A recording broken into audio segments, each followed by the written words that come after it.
السلام علیکم ورحمۃ اللہ وبرکاتہ نحمدہ ونصلی علی رسولہ الکریم اما بعد فاعوذ باللہ من الشیطان الرجیم بسم اللہ الرحمن الرحیم رب اشرح لی صدری ویسر لی امری واحلل عقدۃ من لسانی یفقہوا قولی رب زدنی علما اللہم فقہنا فی الدین اللہم انی اسألک علما نافعا وعملا متقبلا ورزقا طیبا اللہم انفعنا بما علمتنا وعلمنا ما ينفعنا وزدنا علما ربنا آتنا من لدنک رحمہ وہیئ لنا من امرنا رشدا آمین یا رب العالمین۔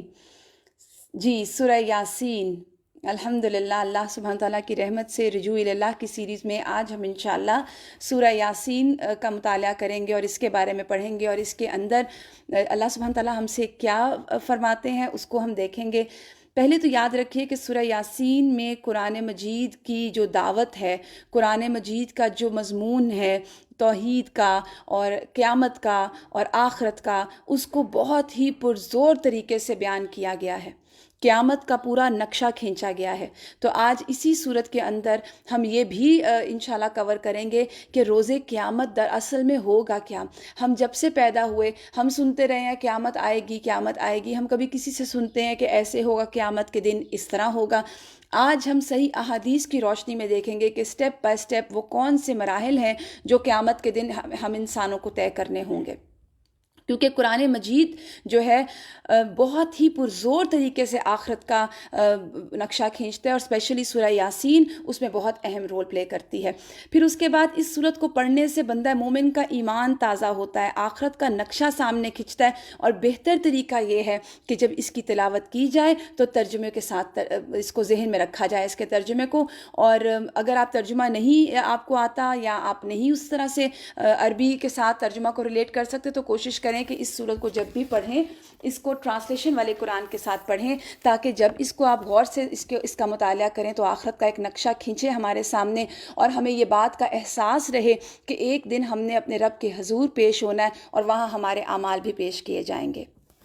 شروع کرتے ہیں، بسم اللہ الرحمن الرحیم۔ یاسین، یاسین حروف مقطعات، اس کے بھی ابتدائی حروف یاسین ہے، اور اس کے بارے میں کئی آراء پائی جاتی ہیں۔ بعض تو یہ کہتے ہیں کہ قرآن کے ناموں میں سے ہے، بعض کہتے ہیں یاسین جو ہے یہ محمد صلی اللہ علیہ وآلہ وسلم کے ناموں میں سے ہے، اور کچھ نے یہ بھی کہا کہ یاسین سے مراد اے انسان، یعنی یا ایھا الناس جس طرح کہا جاتا ہے تو اے انسان کہہ کے مخاطب کیا گیا ہے۔ تو اس سب کے کو ایک طرف رکھ کے ہم ایک بات لیں گے، ایک اصل بات وہی ہے کہ حروف مقطعات ہیں یہ، اور ان کے اصل معنی اللہ سبحانہ تعالیٰ ہی جانتے ہیں۔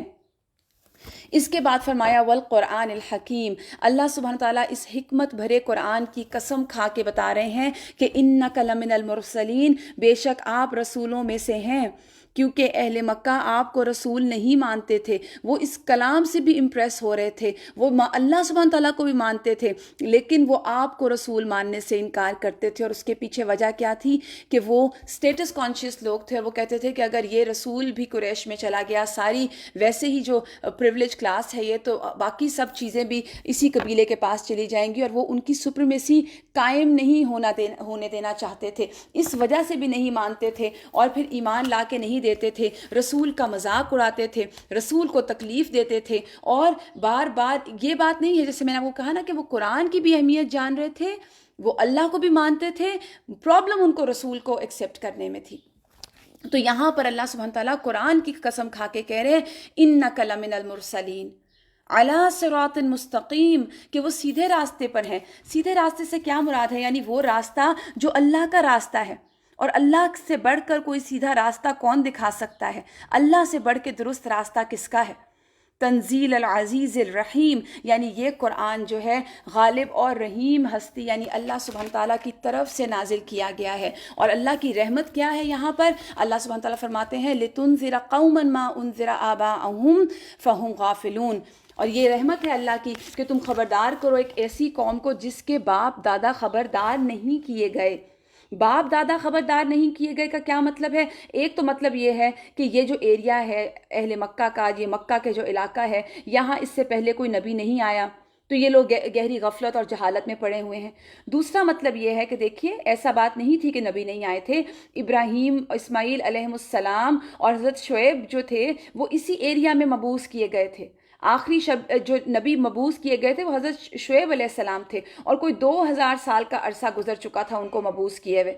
تو اتنی مدت کے بعد رسول اللہ صلی اللہ علیہ وآلہ وسلم 2000 سال بعد اس عرب پینسویلا کے اس پورشن میں آپ صلی اللہ علیہ وسلم کو مبعوث کیا گیا۔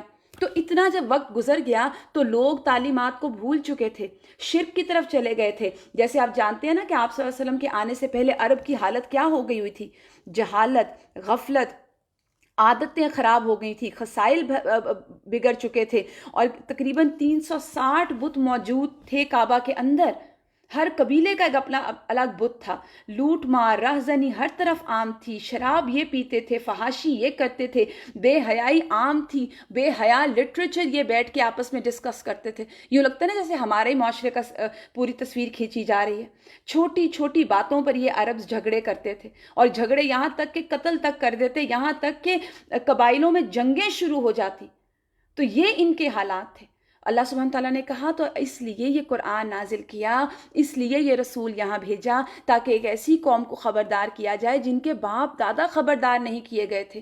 اور یہ خبردار نہ کرنا اور لمبا عرصہ گزرنا، تو اس کا رزلٹ کیا ہوا؟ فہم غافلون، یہ لوگ غفلت میں چلے گئے، انہوں نے ہر چیز بھلا دی، اپنا دین بدل لیا، اپنا عقیدہ بدل لیے، مشرکانہ روش اختیار کر لی۔ تو ان میں اللہ سبحانہ تعالیٰ کہتے ہیں لَقَدْ حَقَّ الْقَوْلُ عَلَىٰ أَكْثَرِهِمْ فَهُمْ لَا يُؤْمِنُونَ، ان میں سے اکثر پر عذاب کا فیصلہ چپک گیا ہے، وہ اس لیے ایمان نہیں لائیں گے۔ مراد تو یہاں پر اہل مکہ خاص طور پر ہیں، یعنی اکثریت مان کے نہیں دے رہی۔ پیغمبر کے بارے میں بتایا جا رہا ہے کہ پیغمبر آ رہا ہے، کلام لا رہا ہے اللہ کا، پیغمبر کا مذاق، پیغمبر کو اذیت، اللہ کے کلام کا مذاق، اس کو نہیں مانتے تھے۔ تو اللہ تعالیٰ نے کہا کہ ان پر عذاب کا فیصلہ چپک گیا، اکثرہم فہم لا یؤمنون، تو یہ نہیں مانیں گے۔ یہ جو بات ہے نا کہ یہ نہیں مانیں گے، اس کا تو ذکر اللہ سبحانہ تعالیٰ بارہا اور بہت سے مواقع میں بھی قرآن میں کرتے ہیں۔ اور آپ دیکھیے کہ جتنے بھی پیغمبر ہیں، قیامت کے دن کئی پیغمبر ایسے آئیں گے کہ جن کے ساتھ ایک ایک فالوور ہوگا۔ حضرت لوط کے ساتھ کتنے فالوورز تھے؟ ان کی 2 بیٹیاں۔ حضرت ابراہیم علیہ السلام جب انیشلی شروع میں عراق چھوڑ کے نکلے تو ان کے ساتھ کون تھے؟ حضرت لوط اور ان کی بیوی۔ وہ تو بعد میں جب وہ نکلے اور پھر وہ جب سپریڈ کیا تو اللہ سبحانہ تعالیٰ نے برکت دی۔ تو یہاں پر اللہ تعالیٰ نے یہی فرمایا فَهُمْ لَا يُؤْمِنُونَ، یہ ایمان نہیں لائیں گے۔ إِنَّا جَعَلْنَا فِي أَعْنَاقِهِمْ أَغْلَالًا، ہم نے ان کی گردنوں میں توق ڈال دیے ہیں۔ توق کیا چیز ہوتی ہے؟ یہ اس قسم کی بیڑیاں، آپ اس کو سمجھیے ایسی بیڑیاں جن سے ہاتھ اور پیر بے وقت باندھ دیے جائیں، اور گردنوں میں بھی یہ اس طرح سے ڈالے جائیں کہ گردنوں کو بھی باندھ دیا جائے۔ یعنی ایسی بیڑیاں جس سے ہاتھ اور گردن کو باندھ دیا جاتا ہے۔ جب ہاتھ اور گردن بن جاتی ہے تو انسان کا منہ نا اوپر کی طرف اٹھ جاتا ہے۔ تو جب اوپر کی طرف اٹھا ہوا انسان کا منہ ہو تو اس کو کچھ نظر تو نہیں آ رہا ہوتا، وہ آسمان کی طرف دیکھے چلا جا رہا ہوتا ہے، اس کو نہیں پتا کہ اس کے ارد گرد کیا ہو رہا ہے۔ تو توق جو ہے بیسیکلی وہ غلامی کی علامت ہے۔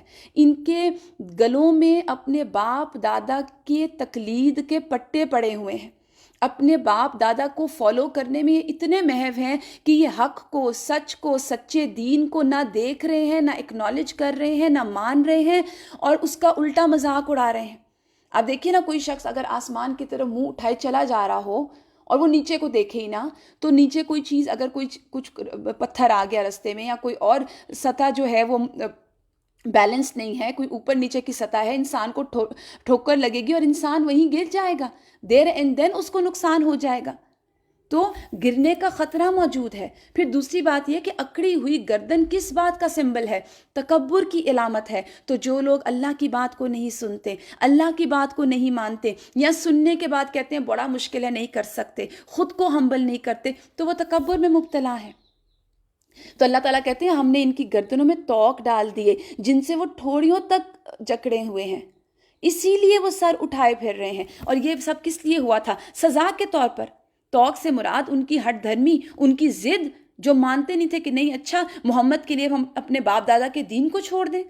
اور آج بھی ایسا ہوتا ہے، آپ کسی کو کہیں کہ دیکھیں یہ فلاں فلاں طریقہ درست نہیں ہے، رسول اللہ صلی اللہ علیہ وآلہ وسلم کا طریقہ یہ تھا، تو لوگ آپ کو نہیں چھوڑتے۔ وہ پہلے کہتے ہیں اچھا آپ کا مطلب ہے ہمارے والدین غلط کرتے رہے، اب اگر والدین تک نہیں پہنچا، اور وہ ہو سکتا ہے کہ والدین تک پہنچا ہوتا وہ اپنی اصلاح کر لیتے، ان تک نہیں پہنچا اور آپ تک پہنچا ہے، تو کیا ہم بھی اپنی اصلاح نہیں کریں گے؟ تو یہاں پر یہی بات سمجھائی گئی کہ ان کے دلوں میں تکبر ہے، اپنی ضد ہے، اپنی انا ہے، اور اپنے آپ کو چھوٹا نہ کرنے کی خواہش ہے، جس کی وجہ سے وہ ٹھوڑیوں تک جکڑے گئے، ان کے سر اٹھائے گئے، یہ سزا دی گئی ہے ان کو ان کی ضد کی۔ اللہ فرماتے ہیں ہم نے ان کے آگے دیوار کھڑی کر دی، ہم نے ان کے آگے وَجَعَلْنَا مِن بَيْنِ أَيْدِيهِمْ سَدًّا، سد ایسی دیوار کو کہتے ہیں جس میں بہت بھاری بھاری پتھر ہوں، جس میں نہ کوئی شیشہ ہو نہ کوئی رخنہ ہو، یعنی بالکل ایسے اسموتھ دیوار اور بھاری پتھروں کی دیوار کہ جس کے آر پار دیکھنا مشکل ہو، نہ آر پار کچھ نظر آئے، نہ ادھر سے کوئی آواز آئے، کوئی کسی قسم کا جو کمیونیکیشن ہے وہ ختم ہو جائے۔ اللہ سبحانہ تعالیٰ کہتے ہیں وَجَعَلْنَا، ہم نے بنائے، من بین ایدیہم سدا ومن خلفہم سدا فاغشیناہم فہم لا یبصرون، ہم نے ان کی دیوار ان کے آگے کھڑی کر دی، ایک دیوار ان کے پیچھے کھڑی کر دی، ہم نے ان کو ڈھانک دیا، یہ بھی سزا کے طور پر۔ اور یہ سزا کیوں دی گئی ہے ان کو؟ کیونکہ یہ اللہ کی بات کو اہمیت نہیں دے رہے تھے۔ دیکھیے میں بارہا آپ سے یہ بات کر چکی ہوں کہ اللہ کا کوئی بھی حکم سن کے پہلی سٹیپ پہ یہ کہنا بھئی بڑا مشکل ہے، میں نہیں کر سکتی، وہ اور لوگ ہیں جو وہ کرتے ہیں، یہ جملہ ہی چھوڑ دیں، اپنے جملے بدل لیں، اپنے طریقے بدل لیں۔ اللہ کا کوئی حکم سنیں، وہیں دیر اینڈ دین کہیں اللہ جی میں یہ کرنا چاہتی ہوں، اللہ سبحانہ تعالیٰ میں ایسا بننا چاہتی ہوں، مگر میرے لیے مشکل ہے، آپ آسان کر دیں۔ ان کا مسئلہ کیا تھا؟ یہ ایسی سزا ان کو کیوں مل رہی ہے؟ اس لیے مل رہی ہے کیونکہ انہوں نے اللہ کا کلام، اللہ کی آیات اور پیغمبر کو سنتے ساتھ ہی انکار کیا، اور صرف انکار نہیں کیا، مذاق بھی اڑایا۔ آج ہم غیروں سے کیا گلے شکوے کریں، اپنے دین کا مذاق اڑانے والے تو ہم خود، داڑھی کا مذاق اڑانے والے ہم خود، حجاب کا مذاق، برقعے کا مذاق اڑانے والے ہم خود۔ کوئی بچہ اگر جوان بچہ اپنا بالکل ایک ماڈرن لائف سٹائل چھوڑ کے اپنا حلیہ ایسا بنا لے جو کہ سنت کے مطابق ہے، جو اللہ کے رسول نے بتایا، جو اللہ کو پسند ہے، نوجوان بچہ ہو یا نوجوان بچی ہو، ہم پہلے ہی کہہ دیتے ہیں کہ اس کی شادی کیسے ہوگی، اس کو کون پسند کرے گا، تم مولوی بن گئے ہو، تمہیں کیا ہو گیا۔ ننجا ٹرٹل عورتوں کے لیے نام رکھے ہوتے ہیں، اس قسم کے ناموں کے ساتھ تو ہم نے موسوم کر دیا لوگوں کو۔ اللہ اکبر، کیا ہم دین کا مذاق اڑانے والوں میں شامل نہیں ہیں؟ اور یہ سب ہم یوں کیوں کرتے ہیں؟ کیونکہ ہمیں یہ باتیں پتہ ہی نہیں کہ اللہ تعالیٰ ان کے بارے میں کتنی سخت باتیں قرآن میں کرتے ہیں۔ میں آپ کو بار بار کہتی ہوں لوگ برے نہیں ہیں، انسانوں میں بہت خیر اللہ نے رکھی ہے، بس ان کو علم نہیں ہے۔ یہاں پر بھی یہی بات ہے کہ ہم نے ان کے آگے دیوار کھڑی کر دی، کیوں؟ کیونکہ وہ لوگ جانتے بھی نہیں تھے اور جاننا چاہتے بھی نہیں تھے قرآن کیا کہتے اور مذاق اڑاتے تھے، تو اللہ نے سزا کے طور پر ان کو بند کر دیا، ان کے سارے ذرائع بند کر دیے۔ اور کیسا بند کیا؟ سن سکتے تھے لیکن سنتے نہیں تھے۔ اب دیکھیے اس کو اس چیز سے سمجھیے، مثال کے طور پر آپ کے سامنے اگر کوئی گائے یا بھینس کھڑی ہے اور آپ اپنا کوئی اہم مسئلہ اس سے ڈسکس کرنا شروع کر دیں، یا آپ اس کو چھڑی لے کے کہیں میں تمہیں ماروں گی، اور آپ کھڑے اپنی جگہ بس چھڑی دکھائیں اس کو آپ کی آواز آئے گی لیکن وہ کوئی ریاکٹ نہیں کرے گی، کیونکہ اس کو وہ بات سمجھ نہیں آ رہی، وہ جانور ہے، وہ آپ کی بات سمجھ نہیں سک رہی۔ اسی طرح آپ دیکھیے کہ یہ لوگ بھی، ان کے کانوں میں آواز پڑتی تھی، رسول ان کے بیچ میں تھے، قرآن ان پر رسول پڑھ رہا تھا، لیکن ان کے دلوں پر نہیں جا رہا تھا۔ ہم تو قرآن سنیں اور کوئی بھی سنا رہا ہو تو دل ایسے جھوم جاتا ہے کہ اللہ کا کلام ہے، اور یہاں پہ نبی قرآن سنا رہا ہے، لیکن ان کے دلوں پہ اثر نہیں کر رہا تھا کیونکہ دیواریں بن گئی تھیں۔ تو یہ ڈرنے کی بات ہے، یہ دلوں کی سختی کی بات ہے، اللہ نے ڈھانک دیا۔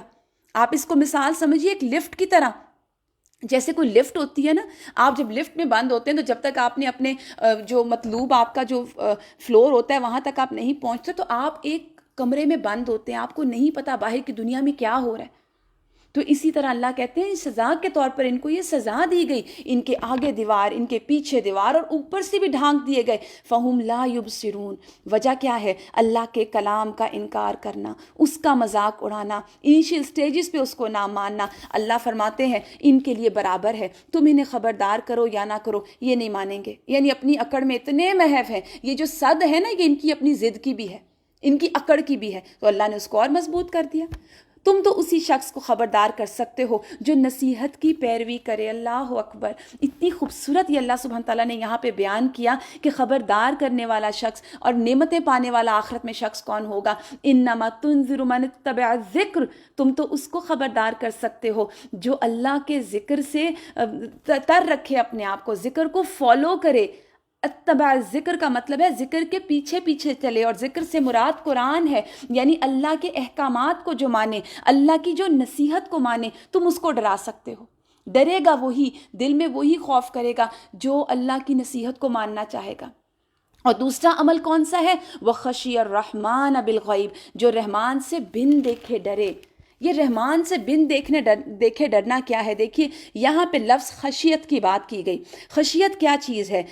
کسی کی عظمت کی وجہ سے, اس کو جان کر, علم کی بنا پر ڈرنا. دیکھیے ہم کسی سے کب ڈرتے ہیں, ہم کسی سے کب مرعوب ہوتے ہیں؟ جب ہم اس کی کوالٹیز جانتے ہیں.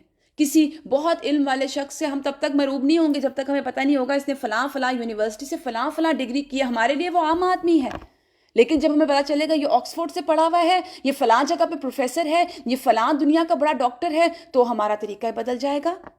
اسی طرح یہ خشی الرحمن بالغیب کیا ہے؟ خشیت ایسا ڈر جو اللہ کی عظمت کی وجہ سے علم کی بنا پر آئے. جب اللہ کو ہم جان لیتے ہیں نا, اللہ کی معرفت ہوتی ہے, پھر یہ خشیت آتی ہے. کل بھی ہم نے پڑھا کہ وہ گر جاتے ہیں. ہم کیوں نہیں گرتے؟ کیونکہ ہمیں وہ معرفت نہیں ہے. اور پھر ڈر کیسا؟ دیکھیے یہاں پہ وخشی الرحمن بالغیب کی بات کی گئی. جہاں اکیلا ہو, غیب میں, جہاں کوئی اور اس کو دیکھنے والا نہ ہو, وہاں بھی وہ رب سے ڈرے, اور پھر دل میں بھی رب سے ڈرے. دیکھیے جہاں کوئی نہ ہو, چلیں اس کو تو ہم پھر ایک اور چیز میں دیکھتے ہیں کہ کوئی اور نہیں ہے تو اللہ تو دیکھ رہا ہے, لیکن دل کا حال سب سے چھپا ہوتا ہے نا, کوئی انسان نہیں اس کو جان سکتا. لیکن ایسا جو شخص ہوتا ہے نا, جو جنتوں کے حاملین ہوتے ہیں, جو اللہ سے محبت کرتے ہیں, جو تقویٰ والے ہوتے ہیں, وہ دل ان کا جاگ رہا ہوتا ہے. جاگتے ہوئے کیا ہوتا ہے؟ آپ کو دیکھیں, آپ کو جاگتے ہوئے اگر کوئی نقصان پہنچانے آئے گا, آپ فوراً اپنا بچاؤ کریں گے. تو جس کا دل جاگ رہا ہوتا ہے, اس کے دل میں جب کوئی نقصان دہ چیز آئے گی, وہ فوراً اپنا بچاؤ کرے گا. وَخَشِيَ الرَّحْمَٰنَ بِالْغَیْبِ. اس کا دل ڈر رہا ہے, انسان کو صحیح عمل پر ابھار رہا ہے ایسا دل. اس کے وہ اگر گناہ چھوڑ رہا ہے تو وہ اس وجہ سے نہیں چھوڑ رہا کہ لوگ کیا کہیں گے.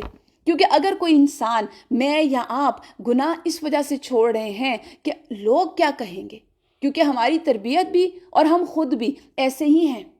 ہم لوگوں کا ڈر رکھتے ہیں, ہم اللہ کا ڈر نہیں رکھتے. ہمیں لوگوں کی فکر, لوگ دیکھیں گے تو کیا کہیں گے. کتنا انڈیوسڈ ہے یہ جملہ ہمارے اندر.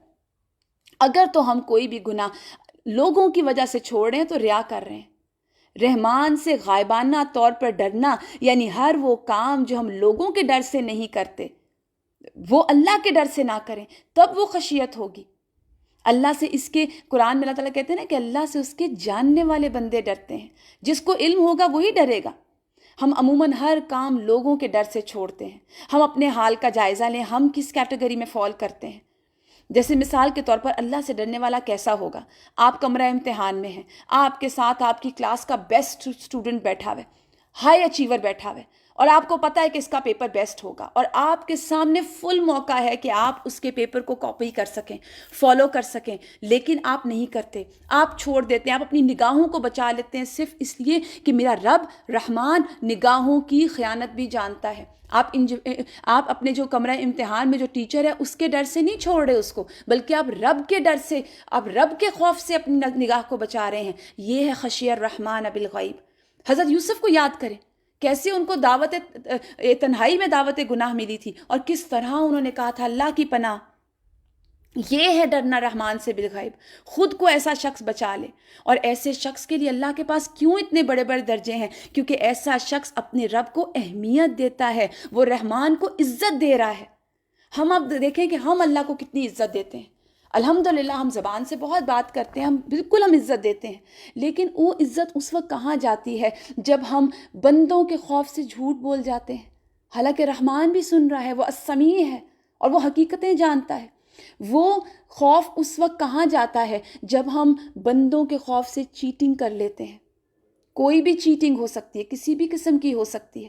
جب ہم کسی کو کپڑا بیچ رہے ہیں, کسی کو فروٹ بیچ رہے ہیں, یا ہم کسی کو اپنا کوئی نوٹ دے رہے ہیں اور ہمیں پتہ ہے ہم جو نوٹ دے رہے ہیں اس کے اندر کھوٹ ہے, لیکن ہم لپیٹ کے باقی نوٹوں میں ملا کے اس کو دے دیں, یہ چیٹنگ ہے نا. بہت معمولی چیٹنگ ہے، لیکن رب رحمان سے جو ڈرنے والا ہوگا وہ یہ چھوٹی چھوٹی چیٹنگز کو بھی بچائے گا اپنے آپ سے۔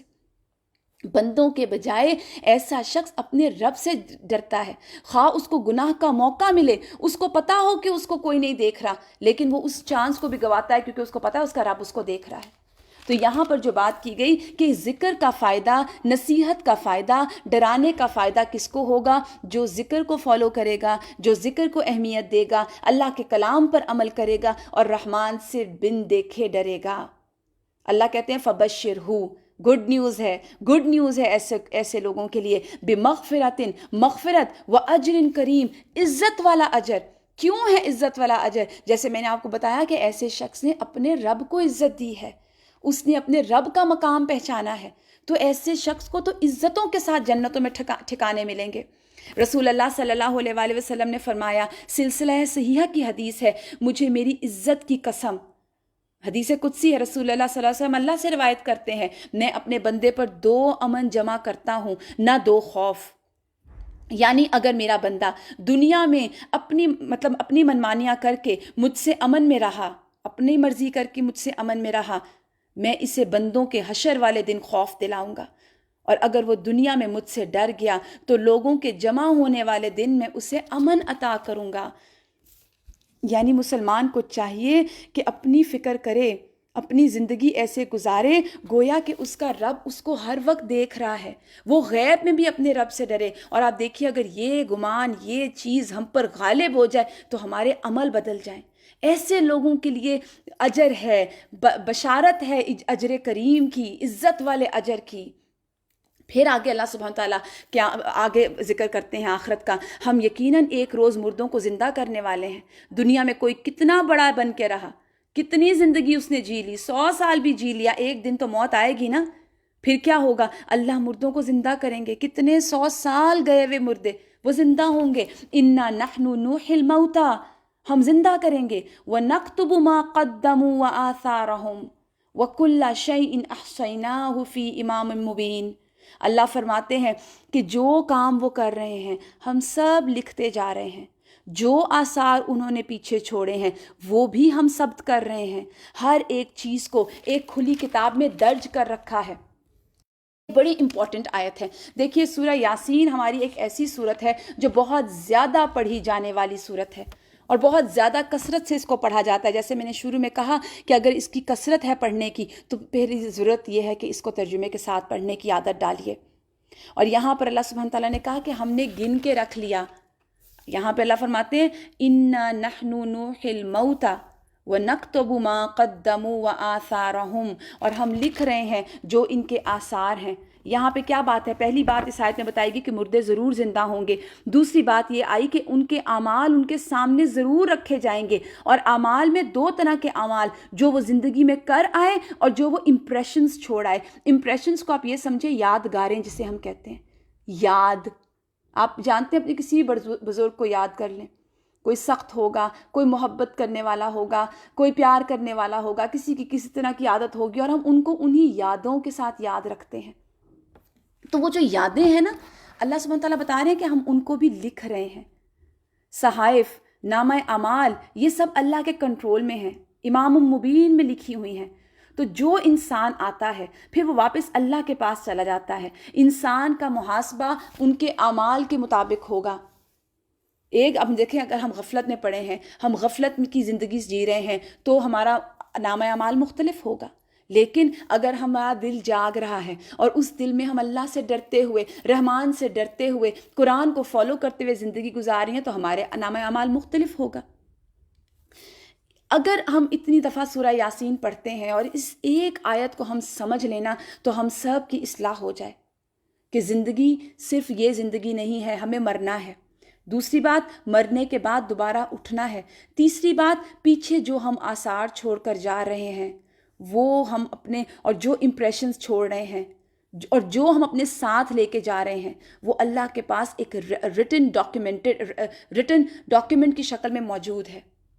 اعمال نامے کی وضاحت ملتی ہے اور واضح طور پر اعمال نامہ پیش کیا جائے گا، اور قدمو کیا ہے کہ جو ہم نے کر لیا. مثال کے طور پر آپ دیکھیے کہ جو ہم نے کیا فرشتوں نے لکھ لیا. فجر اور عصر کی نماز کے وقت فرشتوں میں تبدیلی ہوتی ہے, فرشتے آتے ہیں, پرانے فرشتے جاتے ہیں, اور جب پرانے والے جاتے ہیں تو وہ سارا ریکارڈ, پوری رپورٹ لے جاتے ہیں کہ تیرے بندے نے اللہ آج یہ کیا ہے. جو کمائیاں ہماری ہوتی ہیں وہ ساری چلی جاتی ہیں. پھر فجر کے وقت جو آتے ہیں وہ رات کی ساری کمائیاں لے جاتے ہیں. اس کے بعد آ گیا آثارہ ہوں.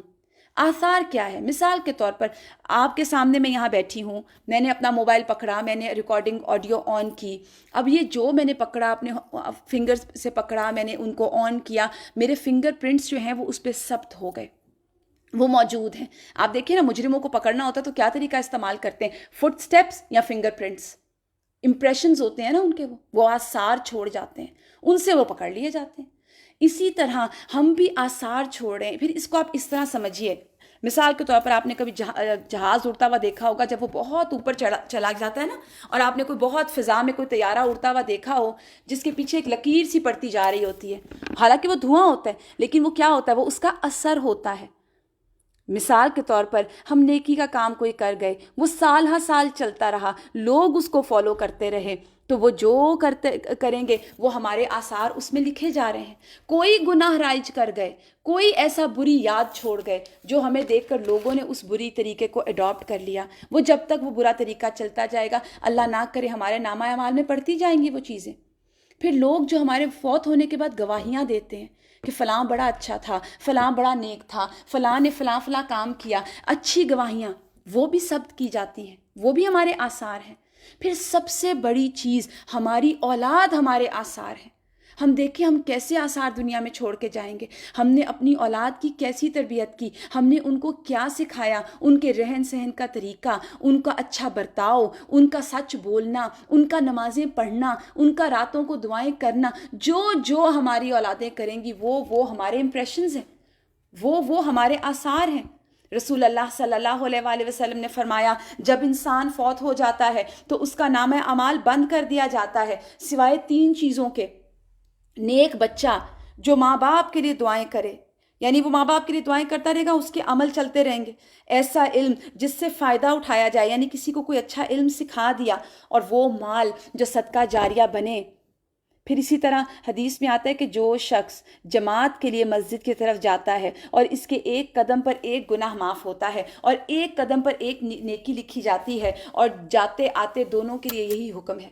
یعنی جو قدم ہم چل کے جا رہے ہیں زمین پر, وہ سب بھی آثار ہیں, وہ اپنا ایک اثر لے رہے ہیں. زمین پر جس جگہ پر ہم نماز پڑھتے ہیں, جہاں ہم بیٹھتے ہیں, وہ جگہ بھی ہمارا اثر لے رہی ہے. قیامت کے دن یہ سب گواہیاں ہوں گی. پھر اولاد کا, جیسے میں نے آپ کو بتایا, رہن سہن, صدقہ جاریہ. مثال کے طور پر کہیں آپ نے کنواں کھدوایا, کہیں نلکا لگوایا, کہیں ہسپتال بنوا دیا, مدرسہ بنوا دیا, کسی کو تعلیم دلا دی, کسی کو کوئی ہنر سکھا دیا, کسی کو کوئی اچھی چیز سکھا دی, وہ ساری زندگی آپ چلے گئے, وہ کرتا جا رہا ہے, آپ کو اس کا اجر ملتا جا رہا ہے. اور اسی طرح وائس ورثہ ہے. اگر کسی میں آپ نے کوئی برائی, آپ نے اپنی اولاد کو جھوٹ سکھایا, وہ آپ کے بعد جھوٹ ہی بول رہا ہے, وہ جھوٹ کے ساتھ ہی اپنی زندگی گزار رہا ہے, تو وہ ہم تک جائے گی وہ چیز. اسی طرح اگر ہم نے اپنی ہم چیٹنگ کرتے ہیں, ہماری اولاد دیکھ رہی ہے کہ میرا باپ یا میری ماں لوگوں کو دھوکہ دے رہی ہے, بات کچھ کر رہی ہے اور کام کچھ کر رہی ہے, تو وہ بھی وہی سیکھیں گے, کل کو وہ یہی کریں گے. وہ جیسے آتا ہے نا کتاب میں کہ ہماری زندگی, یہ بہت امپورٹنٹ, بہت ہی خوبصورت کوٹ ہے کہ ہماری زندگی ایک خاموش سبق ہے جو ہر دم پڑھا جا رہا ہے, ہر دم یاد کیا جا رہا ہے, اور اپنے وقت پر دہرایا جائے گا. لوگ دیکھ رہے ہیں, امپریشن لے رہے ہیں, اثر لے رہے ہیں, اور پھر وہی کر کے دکھائیں گے. تو یہ آثار ہمارے امپریشنز ہیں, یادگاریں. آپ دیکھیے بڑے بڑے بادشاہ کیسی یادگاریں بنا کے گئے تھے, وجہ کیا تھی؟ تاکہ لوگ ہمیں یاد رکھیں. تو یہ جو یادگاریں ہیں نا, اللہ سبحانہ تعالیٰ اس کے بارے میں یہاں فرما رہے ہیں, اِنَّا نَحْنُ نُوحِي الْمَوْتَى وَنَكْتُبُ مَا قَدَّمُوا وَآثَارَهُمْ. ہم لکھ رہے ہیں, ہر چیز ریٹن موجود ہوگی اللہ کے پاس. وَكُلَّ شَيْءٍ أَحْصَيْنَاهُ, ہر چیز کو ہم نے احصیناہ گن رکھا ہے. عربوں کے ہاں طریقہ تھا کہ جب وہ گنتے تھے نا, تو کسی گننے کے لیے وہ پیبلز کو یوز کرتے تھے, پتھروں پہ گنا کرتے تھے, انگلیوں پہ بھی گنتے تھے, لیکن جب کوئی بہت انہوں نے یاد رکھنی ہوتی تھی کوئی چیز, تو اس کو پیبلز پہ گنتے تھے. اس عمل کو احصینا کہتے ہیں. احصیناہ، ہم نے اس کو کاؤنٹ کر رکھا ہے، فی امام مبین۔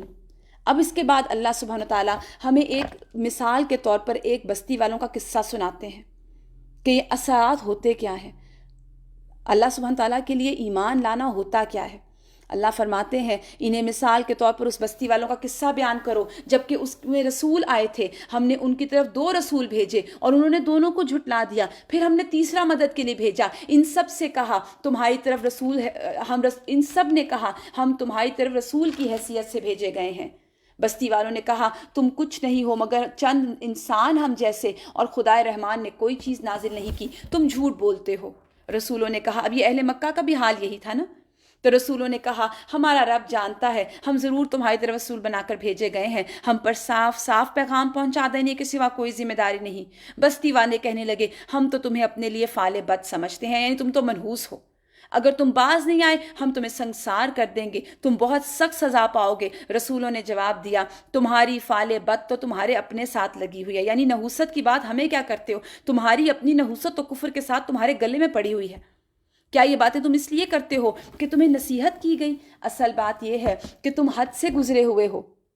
اب یہ پیغمبر جب تبلیغ کر رہے تھے، اتنے میں شہر کے دور دراز کونے سے ایک شخص دوڑتا ہوا آیا۔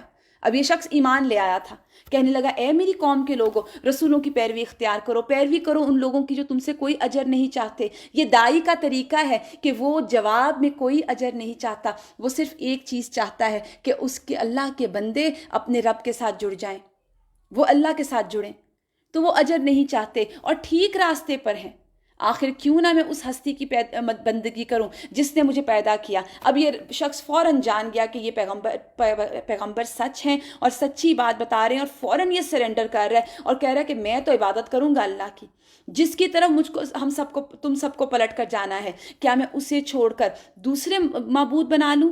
حالانکہ اگر اللہ رحمان، خدائے رحمان مجھے کوئی نقصان پہنچانا چاہے تو نہ اس کی شفاعت میرے کسی کام آ سکتی ہے اور نہ وہ مجھے چھڑا ہی سکیں گے، یعنی مجھے کوئی بچا نہیں سکتا اگر اللہ مجھے عذاب دینا چاہے یا نقصان پہنچانا چاہے۔ اگر میں ایسا کروں تو سری گمراہی میں مبتلا ہو جاؤں گا، میں تو تمہارے رب پر ایمان لے آیا، تم بھی میری بات مان لو۔ ہوا کیا، اس نے جب آ کے یہ باتیں کی تو ایسے لوگ اس کو چھوڑتے تھے بھلا؟ لوگوں نے اس کو قتل کر دیا، ختم کر دیا، اور اس شخص سے کہہ دیا گیا داخل ہو جاؤ جنت میں۔ قال یا لیت قومی یعلمون انی آمنت بربکم فاسمعون قیل ادخل الجنہ قال یا لیت قومی یعلمون، یعنی اس لوگوں نے جب اس کو قتل کیا تو ہمیں یہاں سے پتہ چلتا ہے کہ ادھر وہ قتل ہوا، ادھر جنت میں داخل ہو گیا، اور جنت میں جب گیا تو کہنے لگا، وہاں بھی افسوس کر رہے کہ کاش میری قوم کو پتہ چلتا، کاش وہ جانتا بما غفر علی ربی، میرے رب نے مجھے کس وجہ سے معاف کر دیا، وجعلنی من المکرمین، اور مجھے عزت والوں میں شامل کیا۔ رسول اللہ صلی اللہ علیہ وآلہ وسلم نے فرمایا اللہ مال اسے بھی دیتا ہے جس سے محبت کرتا ہے اور اسے بھی دیتا ہے جس سے محبت نہیں کرتا، لیکن اللہ ایمان صرف اسے دیتا ہے جس سے وہ محبت کرتا ہے۔ تو جب اللہ کسی بندے سے محبت کرتا ہے تو اسے ایمان عطا کرتا ہے۔ کس قدر خوبصورت حدیث ہے نا۔ تو اس شخص کو اللہ سبحانہ تعالیٰ نے ایمان کی طاقت دی، اور اس قدر طاقت دی کہ اس نے اپنی جان تک گنوا دی، اور وہ جان دینے کے بعد کیا کہہ رہا ہے، اس کو تب بھی اپنی قوم کی فکر ہے، اور کہہ رہا ہے کاش ان کو پتہ چلتا یہ کر کیا رہے ہیں، میرے رب نے تو مجھے باعزت لوگوں میں داخل کر دیا۔ اس کے بعد اللہ فرماتے ہیں اس کی قوم پر ہم نے آسمان سے کوئی لشکر نہیں اتارا، ہمیں لشکر بھیجنے کی کوئی ضرورت بھی نہیں تھی، بس ایک دھماکہ ہوا اور یکا یک وہ سب بجھ گئے۔ ذہن میں لائیے بجھنا، یہ جو لفظ ہے نا بجھنا، وہ سب کے سب خامدون بجھ گئے۔ تو آپ کبھی ذہن میں لائیے جب آپ کینڈل کو بجھاتے ہیں تو وہ کیسی ایک ہوپلیس فیلنگ ہوتی ہے نا، ایک مایوسی کی فیلنگ، خاتمے کی فیلنگ۔ تو اللہ سبحانہ تعالیٰ کو ایسے لوگوں کو ختم کرنے کے لیے اپنے لشکر اتارنے کی ضرورت نہیں۔ آج آپ دیکھیے ہم اپنی سچویشنز کو، قرآن کون کہتا ہے کہ اہل مکہ کے لیے تھا صرف، آج ہم حالتیں دیکھیں، ہم اس وقت دنیا میں سائنس اپنی پیک پر ہے، یہ جو بڑی بڑی سپر پاورز ہیں ان کے پاس علاج ان کے پیک پر ہیں، فیسلٹیز پیک پر ہیں، لیکن کیا حالت ہوئی پڑی ہے آج دنیا کی، پوری دنیا کی۔ اللہ سبحانہ تعالیٰ کو ضرورت نہیں ہے کہ وہ بڑے بڑے کوئی لشکر اتارے اور وہ اتریں اور وہ فرشتے آئیں اور وہ انسانوں سے بدلے لیں. ایک دھماکہ تھا، ایک آواز تھی جس نے ان کو ختم کیا. جس طرح آج ہم سب کے سب ایک نظر نہ آنے والی حقیر مخلوق سے ڈرے سہمے اپنے گھروں میں بند ہو گئے. افسوس بندوں کے حال پر، جو رسول بھی ان کے پاس آیا وہ اس کا مذاق اڑاتے رہے. کیا انہوں نے دیکھا نہیں کہ ان سے پہلے کتنی ہی قوموں کو ہم ہلاک کر چکے اور اس کے بعد وہ کبھی پلٹ کر نہ آئے اور ایک روز ان سب کو ہمارے سامنے حاضر کیا جانا ہے. اب اس کے بعد اللہ سبحانہ تعالیٰ کچھ نشانیاں ارشاد فرماتے ہیں. وَآیَةٌ لَهُمُ الْأَرْضُ الْمَيْتَةُ. اب ایک بے جان زمین میں بھی نشانی ہے. ان لوگوں کے لیے بے جان زمین میں نشانی ہے. ہم نے اس کو زندگی بخشی، اس سے غلہ نکالا، یعنی جس سے یہ کھاتے ہیں. ہم نے اس میں کھجوروں اور انگوروں کے باغ پیدا کیے، اس کے اندر سے چشمے پھوڑ کے نکالے تاکہ یہ اس کے پھل کھائیں. یہ سب کچھ ان کے اپنے ہاتھوں کا پیدا کیا ہوا نہیں ہے. پھر یہ شکر ادا کیوں نہیں کرتے؟ آپ دیکھیے کہ آپ کتنا ہی کوشش کریں نا، آپ گٹھلیاں ڈال لیں زمین میں، پودا تبھی نکلے گا جب اللہ کا اذن ہوگا. نہیں نکلنا تو نہیں نکلنا، یا پودا نکل بھی آئے گا تو پھل نہیں دے گا. پودا نکل آئے گا، پھل نہیں دے گا. یہ اللہ سبحانہ تعالیٰ کی عطا ہے. لیکن اتنا پھل لے کر، اتنی نعمتیں لے کر، اتنے ورائٹیز آف فروٹس ہمارے پاس، اللہ سبحانہ تعالیٰ نے کیا کچھ نہیں پیدا کیا. شکر کہاں ہے؟ پاک ہے وہ ذات جس نے جملہ اقسام کے جوڑے پیدا کیے، خواہ وہ زمین کی نباتات میں سے ہوں یا خود ان کی اپنی جنس میں سے. دیکھیے 1400 سال پہلے یہ بات بتائی گئی کہ اللہ سبحانہ تعالیٰ نے ہر چیز کو پیئر میں پیدا کیا. اس وقت لوگ نہیں جانتے تھے. اللہ بتا رہے ہیں خود ان کی اپنی جنس میں سے ہو یا اس اشیاء میں سے جن کو یہ نہیں جانتے. پھر ان کے لیے اب آگے مزید اور نشانی اللہ نے بتائی. ان کے لیے ایک اور نشانی ہے رات. وَآیَةً لَهُمُ اللَّيْلُ نَسْلَخُ مِنْهُ النَّهَارَ. اللہ سبحانہ تعالیٰ کہتے ہیں اس کے اوپر سے ہم دن ہٹا دیتے ہیں تو ان پر اندھیرا چھا جاتا ہے اور سورج وہ اپنے ٹھکانے کی طرف چلا جا رہا ہے. یعنی اس کا اپنا ایک سرکل ہے، وہ اپنے آربٹ میں موو کرتا چلا جا رہا ہے، اور اس کے بارے میں ہم حدیث پڑھ چکے ہیں پہلے. یہ زبردست علیم ہستی کا باندھا ہوا حساب ہے. اور چاند، اس کے لیے ہم نے منزلیں مقرر کر دیا. آپ دیکھیے نا، روز کا ایک دن جب رمضان کا کم ہو رہا ہے اور چاند بڑھ رہا ہے، اسی طرح پھر پورا ہو جائے گا اور پھر گھٹنا شروع ہو جائے گا. یہ بھی زبردست علیم ہستی کا باندھا ہوا حساب ہے. ایسا حساب کتاب رکھنے والی ذات ہے وہ. اور چاند اس کے لیے ہم نے منزلیں مقرر کر دی، یہاں تک کہ ان سے گزرتا ہوا پھر وہ کھجور کی شاخ کے مانند رہ جاتا ہے. نہ سورج کے بس میں ہے کہ وہ چاند کو جا پکڑے، نہ رات دن پر سبقت لے جا سکتی ہے. یہ سب ایک ایک فلک میں تیر رہے ہیں، کسی کا کچھ اختیار نہیں ہے. اللہ کا قائم کردہ نظام ہے جس کے اندر یہ سب موو کر رہے ہیں. سورج اپنا آربٹ نہیں چھوڑتا، زمین اپنا نہیں چھوڑتی، چاند اپنا نہیں چھوڑتا، دن اپنا وقت نہیں چھوڑتا، رات اپنا وقت نہیں چھوڑتی. اطاعت ہی اطاعت ہے ہر طرف. ان کے لیے یہ بھی نشانی ہے. اب ایک اور نشانی اللہ سبحانہ تعالیٰ بتاتے ہیں کہ ہم نے ان کی نسل کو بھری ہوئی کشتی میں سوار کر دیا. یہ نوح علیہ السلام کی کشتی کی طرف اشارہ ہے. اور پھر ان کے لیے ویسی ہی کشتیاں اور پیدا کی جن پر یہ سوار ہوتے ہیں. اللہ تعالیٰ کہتے ہیں کہ جو کشتیاں جن پہ تم موو کر رہے ہو نا، اتنے بڑے ہیوج سمندروں کے اندر، اور پھر ایک اور کشتی وہ بھی تو ہے فضا میں جس میں آپ موو کرتے ہیں، ایئر پلینز جو ہیں، تو اور بھی اس کی مانند پیدا کر دی. ہم چاہیں تو ان کو غرق کر دیں، اللہ چاہے تو ہمیں موومنٹ کی توفیق ہی نہ ہو. آپ دیکھیے ہر سفر کا انجام بخیر اللہ کی رحمت سے ہوتا ہے. اتنے بڑے بڑے افریت ہیں سمندر، اور کیا ہے آسمان. خشکی کا سفر ہے، سمندر کا سفر ہے، ہواؤں میں سفر ہے. یہ ذرائع کس نے رکھے؟ یہ اللہ نے رکھے. اور اللہ سبحانہ تعالیٰ کا احسان ہے کہ چیزیں ایک جگہ سے دوسری جگہ عافیت کے ساتھ موو کرتی ہیں. شاذ و نادر اللہ تعالیٰ حفاظت میں رکھیں تو شاذ و نادر ہمیں ایکسیڈنٹ سننے کو ملتے ہیں کہ کبھی ایئر پلین کریش ہو گیا یا کبھی سمندر میں جہاز ڈوب جائے. اور پھر ان کے لیے وہی کشتیاں اور پیدا کی جن پر یہ سوار ہوتے ہیں. اللہ کہتے ہیں ہم چاہیں تو ان کو غرق کر دیں، ان کی کوئی فریاد سننے والا نہ ہو اور کسی طرح یہ بچائے نہ جا سکیں. یعنی عین سمندر میں دور دور تک کوئی چیز نہ ہو، اللہ چاہے تو اپنی حفاظت اٹھائے تو سب غرق ہو جائے.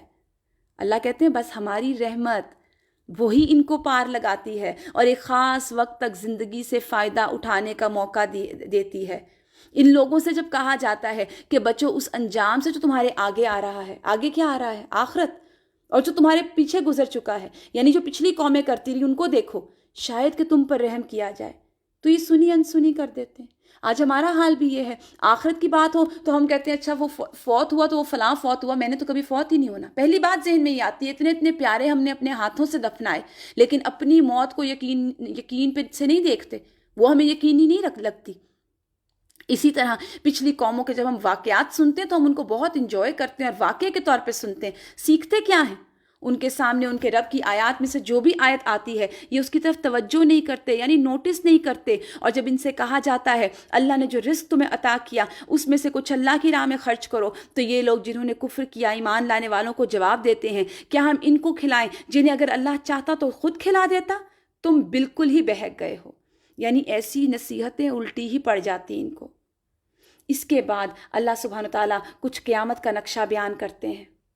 وَيَقُولُونَ، یہ لوگ کہتے ہیں، اہل مکہ کویسچن کرتے تھے، مَتَى هَذَا الْوَعْدُ إِن كُنتُمْ صَادِقِينَ، یہ کب پوری ہوگی دھمکی قیامت کی؟ اب پوری بھی کر دو، یہ کب ہوگا؟ بتاؤ اگر تم سچے ہو۔ دراصل یہ جس چیز کی راہ تک رہے ہیں، اللہ فرماتے ہیں إِلَّا صَيْحَةً وَاحِدَةً، یہ ایک دھماکہ ہے جو یکا یک انہیں اس حالت میں دھر لے گا کہ ان کو پتہ بھی نہیں چلے گا، یہ جانتے بھی نہیں ہوں گے کہ اچانک سے کیا ہو گیا۔ ابو ہریرہ رضی اللہ تعالیٰ عنہ سے روایت ہے کہ رسول اللہ صلی اللہ علیہ وآلہ وسلم نے فرمایا قیامت اس وقت تک قائم نہ ہوگی جب تک سورج مغرب سے نہ نکلے، جب سورج مغرب سے نکلے گا اور لوگ دیکھ لیں گے تو سب ایمان لے آئیں گے۔ یہی وہ وقت ہوگا جب کسی کو ایمان فائدہ نہیں دے گا جو اس سے پہلے ایمان نہ لایا، یا جس نے ایمان کے بعد اچھا عمل نہیں کیا ہوگا۔ یعنی جو ایمان نہ لایا اس کو بھی فائدہ نہیں ہوگا، اور جو ایمان لا کے بے فکر زندگی گزارتا رہا اس کو بھی فائدہ نہیں ہوگا۔ پھر فرمایا بس قیامت آ جائے گی، دو آدمی کپڑا درمیان میں پھیلائے ہوئے ہوں گے، ابھی خرید و فروخت بھی نہیں ہوئی ہوگی اور انہوں نے اسے لپیٹا ہی ہوگا کہ قیامت قائم ہو جائے گی۔ اور قیامت اس حال میں قائم ہوگی کہ ایک شخص اپنی اونٹنی کا دودھ لے کر آ رہا ہوگا اور اسے پی بھی نہیں سکے گا، اور قیامت اس کا حال میں قائم ہو جائے گی کہ ایک شخص اپنا حوض تیار کر رہا ہوگا اور اس کا پانی بھی پی نہیں سکے گا، کہ قیامت اس حال میں قائم ہو جائے گی۔ ایک شخص اپنا لقمہ منہ کی طرف اٹھائے گا اور اسے کھانے بھی نہیں پائے گا کہ قیامت قائم ہو جائے گی۔ ایک دھماکہ اچانک ان کو اس حالت میں لے لے گا جب یہ اپنے دنیا کے معاملات میں جھگڑ رہے ہوں گے۔ اللہ فرماتے ہیں اور اس وقت یہ وصیت بھی نہیں کر سکیں گے، اپنے گھروں کو پلٹ نہیں سکیں گے۔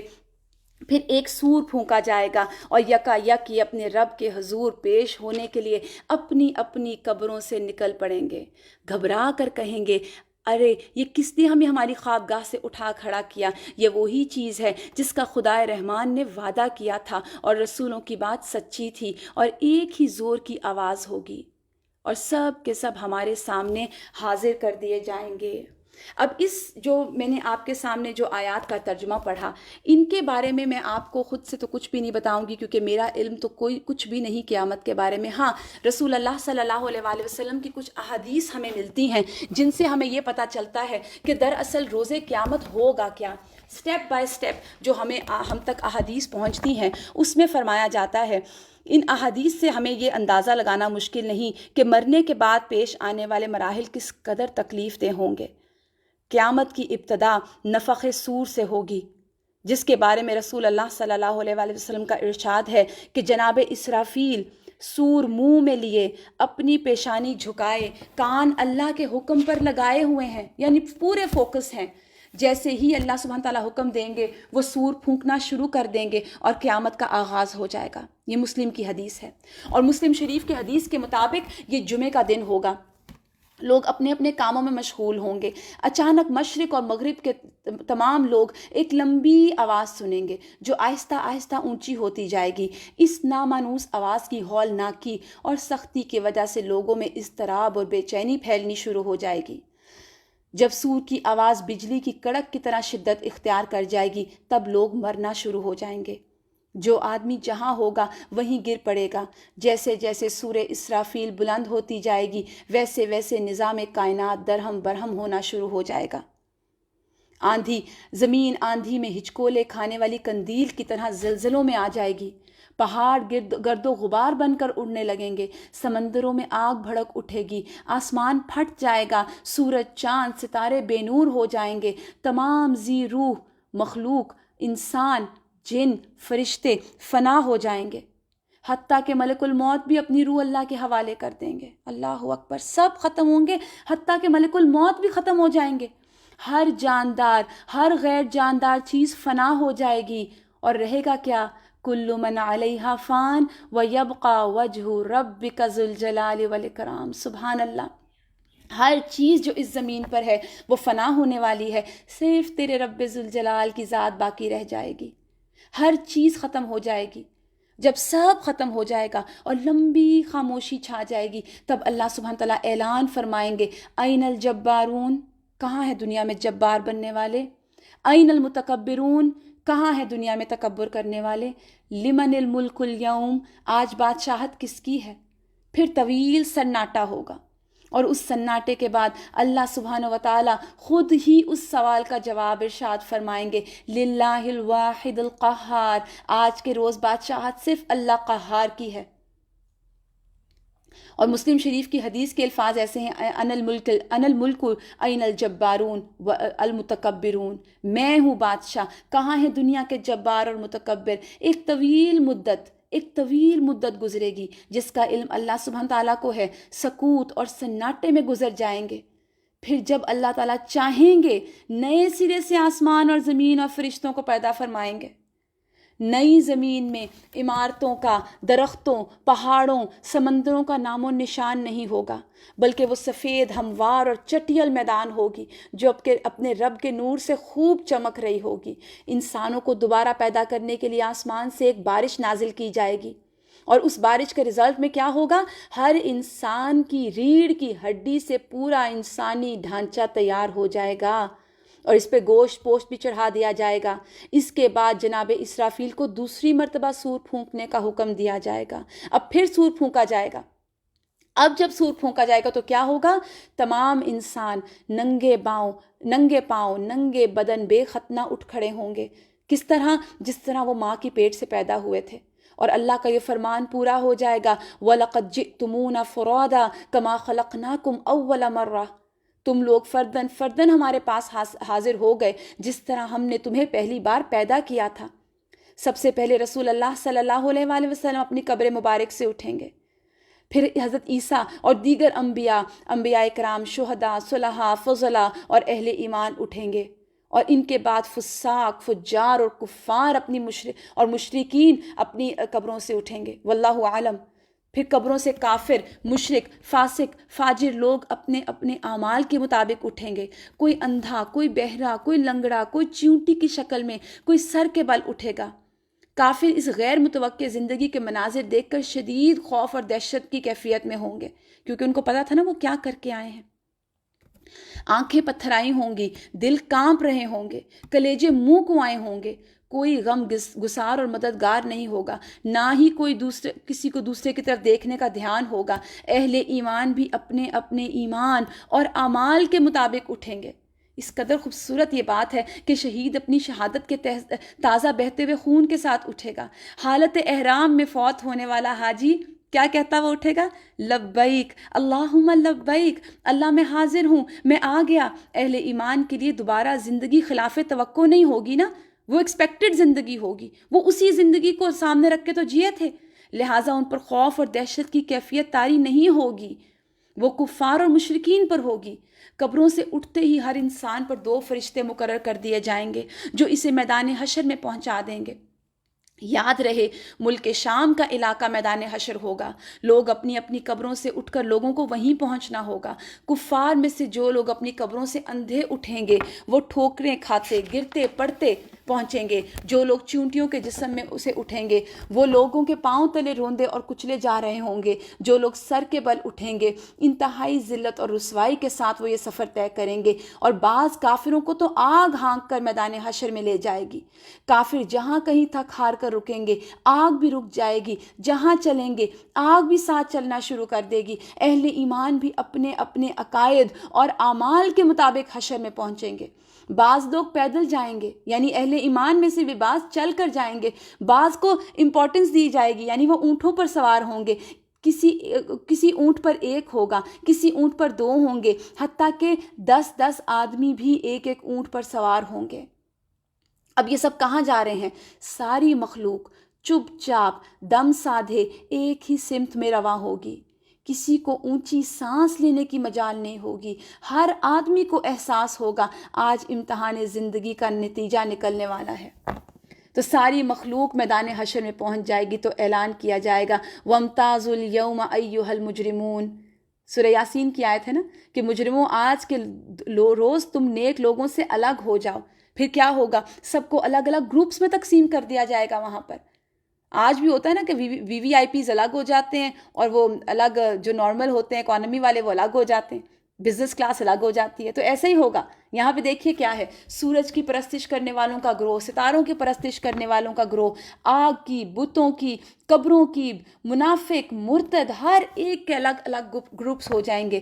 علماء کے ساتھ ہو جائیں گے، صلحاء کے ساتھ ہوں گے، عابدوں کے ساتھ ہوں گے، متقیوں کے ساتھ ہوں گے، شہداء کے ساتھ، مجاہدین کے ساتھ، حفاظ کے ساتھ ہوں گے، قراء کے ساتھ ہوں گے، سخیوں کے ساتھ، رحم دلوں کے ساتھ، منافقوں کے ساتھ، بے نمازیوں کے ساتھ، بے روزوں کے ساتھ، مانعین زکوٰۃ کے ساتھ، والدین کے نافرمانوں کے ساتھ، قاتلوں کے ساتھ، ڈاکوؤں کے ساتھ، شرابیوں کے ساتھ، زانی، سود خور، رشوت خور، ظالم، غاصب، خائن، سب کے سب الگ الگ گروپس میں ہوں گے۔ ہم سب یہاں پر اپنے آپ کو تلاش کریں، کیونکہ ہم اپنے آپ کا ہی بہتر جواب دے سکتے ہیں۔ ہم کہاں ہوں گے؟ ہم کس گروپ میں شامل ہوں گے؟ میدان حشر میں لوگ ننگے پاؤں ننگے بدن ہوں گے، سورج 1 میل کے فاصلے سے آگ برسا رہا ہوگا، زمین دہک رہی ہوگی، جسم سورج کی آگ میں جل رہے ہوں گے، زمین پر پاؤں رکھنے مشکل ہوں گے، دور تک کہیں سایہ نظر نہیں آئے گا۔ لوگ اپنے عقائد اور اعمال کے مطابق پسینے میں شرابور ہوں گے، کسی کو ٹخنوں تک، کسی کو پنڈلی تک، کسی کو گھٹنوں تک، کسی کو زانوں تک، کسی کو کمر تک پسینہ آیا ہوگا، یہاں تک کہ کوئی گردن تک پسینے میں ڈوبا ہوگا۔ کفار اور مشرکین کے بارے میں آتا ہے کہ ان کو پسینے کی لگامیں آئی ہوں گی، بعض پسینے میں ڈبکیاں کھا رہے ہوں گے۔ بھوک اور پیاس کی شدت سے لوگوں کا برا حال ہوگا۔ بھوک اور پیاس اور کی شدت کی حالت میں لوگ 50,000 سال تک کھڑے رہیں گے، تنگ آ کر اللہ سے دعا کریں گے، یا اللہ ہمیں اس مصیبت سے نجات دلا دے، خواہ جہنم میں بھیج دے۔ یاد رکھیے آج سورج کا ہماری زمین سے فاصلہ 9,30,00,000 میل ہے، اس کے باوجود جون جولائی میں کس قدر گرم ہو جاتی ہے زمین۔ اور پھر کیا ہوگا کہ اس روز بالکل 1 میل کے فاصلے پر سورج آگ برسا رہا ہوگا۔ اس روز کیا حال ہوگا؟ جس روز زمین کا درجہ حرارت آج کے مقابلے میں 9 کروڑ درجے زیادہ ہوگا، لاچار ہو کر، تنگ آ کر لوگ حضرت آدم کی خدمت میں حاضر ہوں گے اور عرض کریں گے اللہ سبحانہ تعالیٰ نے آپ کو اپنے ہاتھ سے بنایا، اپنی روح پھونکی، فرشتوں سے سجدہ کروایا، جنت میں جگہ دی، آج آپ ہمارے لیے سفارش کر دیں۔ اللہ سبحانہ تعالیٰ حساب کتاب شروع کریں، ہمیں حشر کی تکلیف سے نجات دیں۔ یہاں یہ نہیں کہیں گے کہ ہمیں جنت یا جہنم دے دیں، وہ کہیں گے کہ ہمارا بس حساب کتاب شروع کر دیں۔ ابھی حساب کتاب شروع نہیں ہوا ہوگا۔ حضرت آدم فرمائیں گے آج میرا رب اس قدر غصے میں ہے کہ اس سے پہلے نہ کبھی ہوا نہ کبھی آئندہ ہوگا، مجھ سے جنت میں اللہ سبحانہ تعالیٰ کی نافرمانی ہو گئی تھی، جس کی وجہ سے آج مجھے اپنی جان کی فکر ہے، لہٰذا میں سفارش نہیں کر سکتا۔ تم لوگ نوح علیہ السلام کے پاس چلے جاؤ۔ جب نوح علیہ السلام کی خدمت میں حاضر ہوں گے، اپنا مدعا بیان کریں گے، نوح بھی یہی کہیں گے آج میرا رب اتنے غصے میں ہے، اس سے پہلے کبھی اتنا غصے میں نہ آیا، نہ اس کے بعد آئے گا۔ میں نے دنیا میں اپنی قوم کے لیے بد دعا کی تھی، اور کب کی تھی؟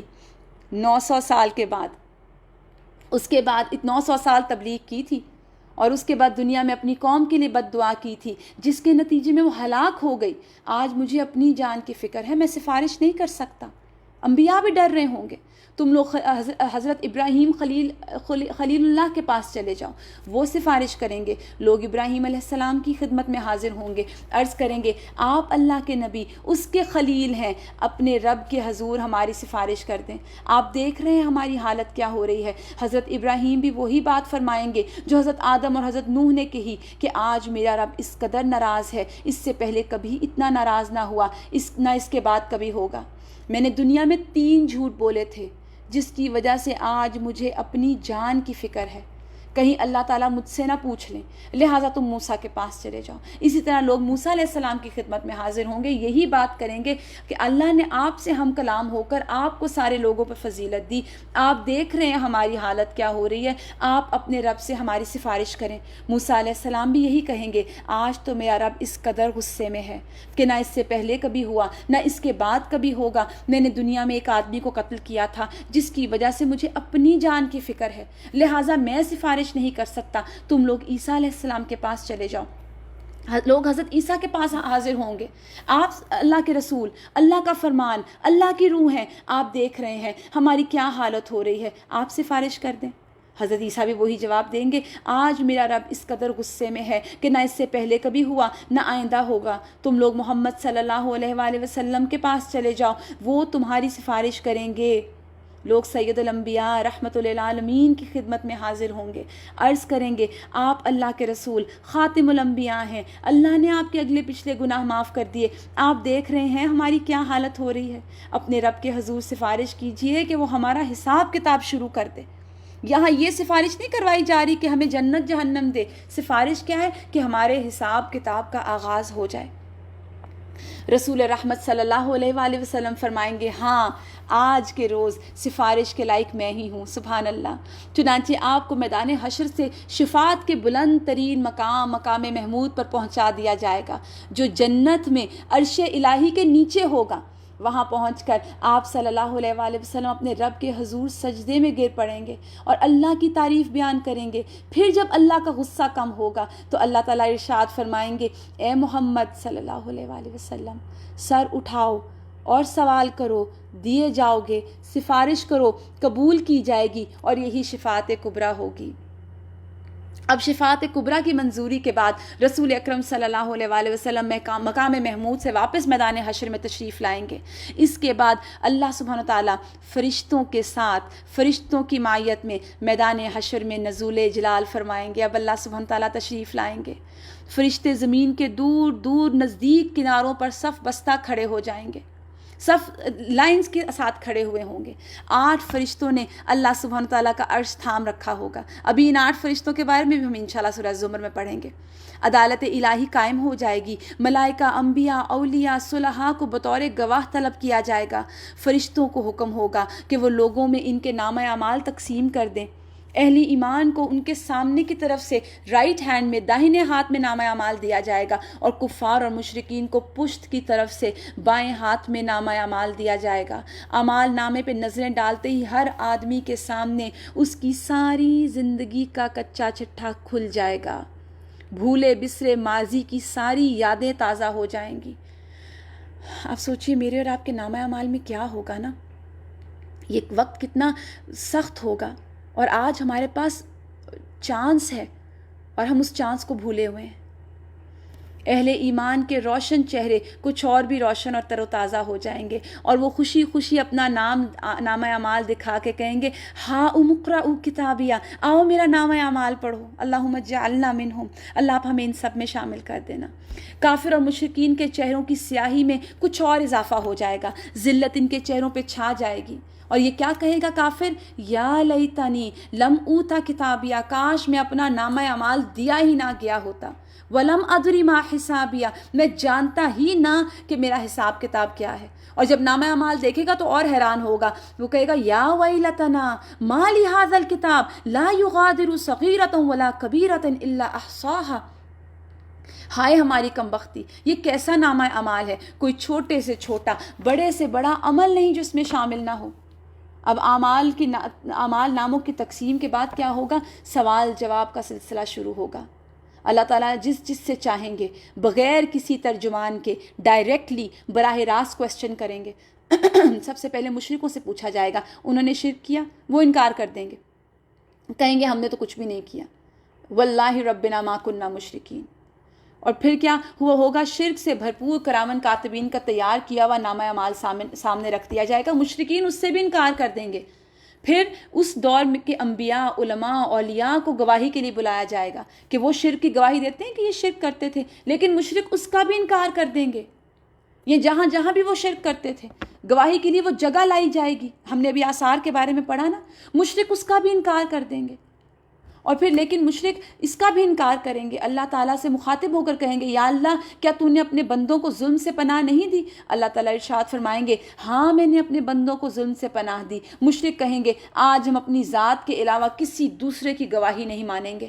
چنانچہ پھر کیا ہوگا جب یہ خود کہیں گے نا کہ ہم اپنی ذات کی گواہی مانتے ہیں اور کسی کو نہیں مانتے، تو پھر اللہ تعالیٰ ان کی زبانوں پر مہر لگا دیں گے، ان کے اعضاء کو بولنے کا حکم دیں گے، تب مشرکوں کے ہاتھ پاؤں گواہی دینے لگیں گے یہ واقعی شرک کرتے تھے، اور یوں ان پر جہنم واجب ہو جائے گی۔ تو یاد رکھیے اللہ بہت عدل کرنے والا ہے، بہت انصاف کرنے والا ہے۔ جب یہ کہیں گے کہ ہم آج اپنی گواہی مانیں گے اور ہمیں کسی کا یقین نہیں، تو اللہ تعالیٰ خود بخود ان کے ہاتھوں پیروں کو گواہی کو زبان دے دیں گے۔ ایک منافق سے اللہ تعالیٰ سوال کریں گے کیا میں نے تجھے دنیا میں عزت، حکومت، اہل و عیال، مال دولت نہیں دیا؟ وہ عرض کرے گا کیوں نہیں یا اللہ، سب کچھ دیا۔ اللہ تعالیٰ دوسرے سوال پوچھیں گے کیا تجھے یقین تھا قیامت آئے گی؟ وہ اللہ کے سامنے جواب دہی ہوگی۔ منافق کہے گا ہاں اللہ مجھے پورا یقین تھا، میں نے تیرا کلمہ پڑھا، تیری کتاب پر ایمان لایا، تیرے رسول پر ایمان لایا، نماز پڑھی، روزے رکھے، زکوٰۃ دی۔ منافق خوب اپنی تعریفیں کرے گا۔ اللہ تعالیٰ ارشاد فرمائیں گے اچھا ذرا ٹھہرو ہم کچھ اور گواہ لاتے ہیں۔ منافق اپنے دل میں سوچے گا میں تو مسلمانوں کے ساتھ مل کر نماز روزہ کرتا تھا، آج میرے خلاف کون گواہی دے گا؟ اللہ اس کے منہ پر مہر لگا دیں گے، اس کی ران کو بولنے کا حکم دیں گے۔ یہ اللہ کے جاسوس ہیں جو ہمارے ساتھ چپکے ہوئے ہیں۔ چنانچہ اس کی ران، اس کے بدن کا گوشت، اس کے بدن کی ہڈیاں، اس کے جسم کا روواں نفاق کی گواہی دے گا۔ اللہ اکبر۔ اور ایک طرف کہ یہ نماز پڑھتا تھا، روزہ رکھتا تھا، دوسری طرف کفار سے دوستی پر بہت فخر کرتا تھا، اس کے مفادات کے تحفظ کرتا تھا، مسلمانوں کو دھوکہ دیتا تھا، تو ایسے شخص پہ بھی جہنم واجب ہو جائے گی۔ اہل ایمان سے سوال و جواب کا انداز بالکل مختلف ہوگا۔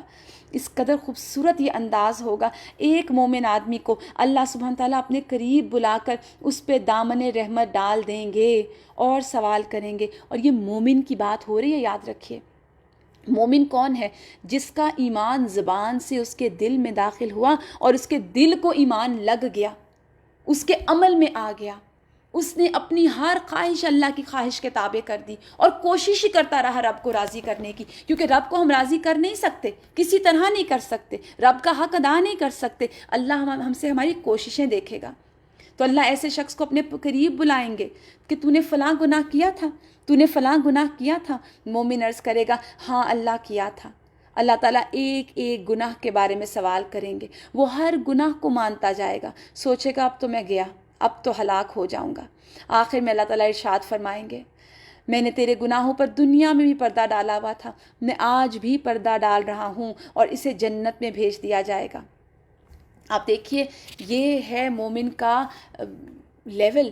اللہ سبحانہ تعالیٰ دنیا میں بھی کہہ رہے ہیں کہ میں نے پردہ ڈالا تھا اور قیامت کے دن بھی، لیکن اس کے لیے ضرورت ہے کہ انسان مومن ہو، انسان مومن بن کے دکھائے، انسان بتائے کہ میں اللہ سبحانہ تعالیٰ کی مرضی میرے لیے ہر چیز سے اوپر ہے۔ پھر اسی طرح حشر میں اس قسم کے سوال و جواب کے علاوہ دیگر اعمال کا حساب ہوگا۔ حقوق اللہ میں سب سے پہلے نماز کا حساب۔ جو آدمی نماز کے حساب میں کامیاب رہا وہ انشاءاللہ باقی اعمال میں بھی کامیاب رہے گا۔ جو نماز کا حساب دینے میں ناکام رہا وہ باقی اعمال میں بھی ناکام رہے گا۔ ارشاد نبوی ہے نا صلی اللہ علیہ وآلہ وسلم کہ نماز جنت کی کنجی ہے، یعنی جنت کی چابی تو آپ کے پاس ہے، بس کھولیں اور گھس جائیں۔ تو حقوق العباد میں سب سے پہلے قتل کا حساب لیا جائے گا، اس کے بعد دوسرے اعمال کا، چھوٹے سے چھوٹے ظلم اور معمولی سے معمولی زیادتی کا حق بھی اللہ تعالیٰ حقدار کو دلوا کے چھوڑیں گے۔ اگر کسی نے پیلو کی ٹہنی کے برابر کسی کا حق غصب کیا ہوگا، کسی کی بے عزتی کی ہوگی، تو اللہ تعالیٰ اس کا بدلہ بھی دلوائیں گے۔ اگر کسی نے کسی جانور پر ظلم کیا ہوگا، زیادتی کی ہوگی، تو اس جانور کا بدلہ بھی اللہ تعالیٰ لے کر چھوڑیں گے۔ حتیٰ کہ اگر کسی جانور نے کسی جانور پر ظلم کیا ہوگا تو جانوروں کو بھی ایک دوسرے سے حق دلوائے جائیں گے۔ یعنی آتا ہے نا وہ حدیث میں کہ بے سینگ کی بکری کو اگر کسی سینگ والی بکری نے ٹکر ماری ہوگی تو قیامت کے دن بے سینگ بکری کو سینگ دیے جائیں گے اور اس سے اس کا بدلہ پورا کروایا جائے گا۔ بدلہ یا حقوق کی ادائیگی نیکیوں کے ساتھ ہوگی۔ ظالم نے مظلوم پر جتنا ظلم کیا ہوگا اس کے برابر اس کی نیکیاں لے کر مظلوم کو دے دی جائیں گی۔ اگر ظالم کے نامہ اعمال میں نیکیاں نہیں ہوئی تو مظلوم کے گناہ ظالم کے اوپر ڈال دیے جائیں گے۔ استغفر اللہ ربی استغفر اللہ۔ اب اس کے بعد میزان، لوگوں کے نامہ اعمال رکھے جائیں گے. منافقین اور مشرکین کے تو نامہ اعمال کو ڈسٹ پارٹیکلز کی طرح اڑا دیا جائے گا. حقوق لینے اور دینے کے بعد تمام انسانوں کے نامہ اعمال اپنی آخری شکل میں وزن ہونے کے لیے تیار ہو جائیں گے. تمام حجت کے لیے میزان قائم کیا جائے گا. میزان میں جن لوگوں کی نیکیوں کا پلڑا بھاری ہوگا وہ کامیاب جنت میں جائیں گے، جن کے پلڑے ہلکے ہوں گے وہ جہنم میں جائیں گے. بعض لوگوں کے میزان میں ایک نیکی کی زیادتی یا ایک نیکی کی کمی ان کے جنتی یا جہنمی ہونے کا فیصلہ کر دے گی. اور کہا جاتا ہے کہ ہر شخص کے اعمال تلنے پر ایک فرشتہ اعلان کرے گا فلاں ابن فلاں کامیاب ہوا، یعنی اعلان کیا جائے گا. لوگوں کے نامہ اعمال کا وزن ان کے ایمان اور عقیدے کے مطابق ہوگا. تو کتنا ضروری ہے کہ آج ہم اپنے عقیدے کو ٹیسٹ کریں، اپنے ایمان کو چیک کریں. کفار، مشرکین، مرتدین، منافقین کے ڈھیروں اعمال کا وزن ذرہ بھی نہیں ہوگا، جبکہ ایک مومن آدمی کے نامہ اعمال میں 99 رجسٹر بھرے ہوں گے. اللہ تعالیٰ کے سوال و جواب میں وہ اپنے گناہوں کا اعتراف کرے گا. اللہ فرمائیں گے اس کے اعمال میزان تولے جائیں. نیکیوں کے پلڑے میں ایک چھوٹا سا کاغذ رکھا جائے گا جس پہ کلمہ توحید لکھا ہوگا. وہی کلمہ توحید اس کے گناہوں سے بھرے 99 رجسٹروں پر بھاری ہو جائے گا اور وہ جنت میں چلا جائے گا. تو یہ لا الہ الا اللہ دل سے کہنا، اس کو ماننا یہ معمولی چیز نہیں ہے. اب سب سے آخری اور مشکل ترین مرحلہ آئے گا، پل صراط. ہر آدمی کو پل صراط سے گزر کر ہی جنت میں جانا ہوگا. پل صراط ہے کیا؟ پل صراط بال سے باریک اور تلوار کی دھار سے سب سے زیادہ تیز ہوگا، جسے جہنم کے اوپر رکھا جائے گا. لوگوں کو اس کے اوپر سے گزرنے کا حکم دیا جائے گا اور گزرنے سے پہلے پورے میدان حشر میں ہر طرف مکمل تاریکی اور اندھیرا چھا جائے گا. ہر آدمی کو اس کے عقیدے اور اعمال کے مطابق پل صراط سے گزرنے کے لیے نور دیا جائے گا.